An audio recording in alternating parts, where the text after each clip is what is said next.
Welcome back to Nasdaq Trade Talks. I'm Jill Malandrino, Global Markets Reporter at Nasdaq. We're coming to you live from Inside ETFs in Hollywood, Florida. And joining me for this segment, we have Kip Meadows, the CEO of Nottingham. We're going to take a look at some ETF trends for 2020. And the SEC's new ETF rule, Kip, seems to be pretty well received from the industry. Yeah, it does. It just makes things simpler. Anytime you can make something more streamlined and less bureaucratic, I think everybody likes that. And the new rule actually removes some of exemptive applications that you need to go through, and it just makes it easier for newer issuers to come on board? Yeah, not only easier, but quicker to market, and which also means less expensive, because anytime you have attorneys on the clock, they charge for that, and then you have to go through extra layers of the review process. It just gets more expensive and time consuming. All right, let's learn about non-transparent ETFs, because this is something newer that we're talking about towards the end of 2019 and into 2020. And it's interesting when you think about the investors and how regulators are always looking to protect the investor.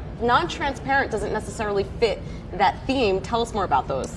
Well, if you look at open-end mutual funds, the rule for open-end funds, which has been around since 1940, is they have to disclose their portfolio once a quarter. So that's not exactly overly transparent. ETFs certainly have been much more transparent, on a daily disclosure of their portfolio. So that has certainly been an attribute of ETFs.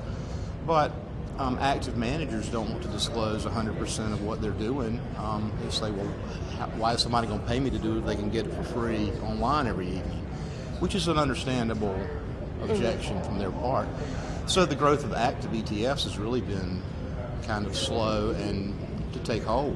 But most people feel like it's because of that. All right, let's talk about a new product that Nottingham, we recently entered in license agreement with Blue Tractor Group for their shielded alpha ETF structure. Tell us more about this partnership. Yes, and we also signed an agreement with the new stock exchanges program at the end of last week as well.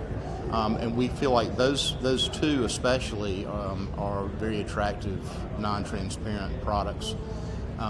The market makers like those because they are very highly correlated to the portfolio in the basket, so they don't feel like they're taking a lot of risk for a portfolio they don't know what's in it. Blue Tractor is very transparent. All of the 100% of the portfolio holdings are disclosed, but not the percentages of the portfolio. So you know exactly what's in it, but not exactly what they hold allocation. The New York Stock Exchange's model discloses most of the portfolio, but they have the portfolio manager can reserve a few of the positions and not disclose what they are.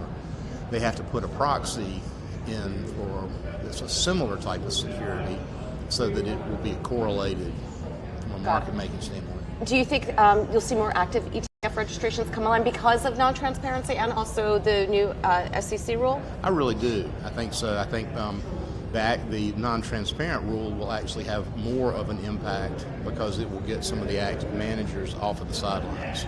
Right. Well, that's great for investors. You have more of a choice. You got to love that. I agree. All right, Kip, great to see you inside ETFs. Thank you. And thanks for joining us on Trade Talks. I'm Jill Malandrino, Global Markets Reporter at Nasdaq.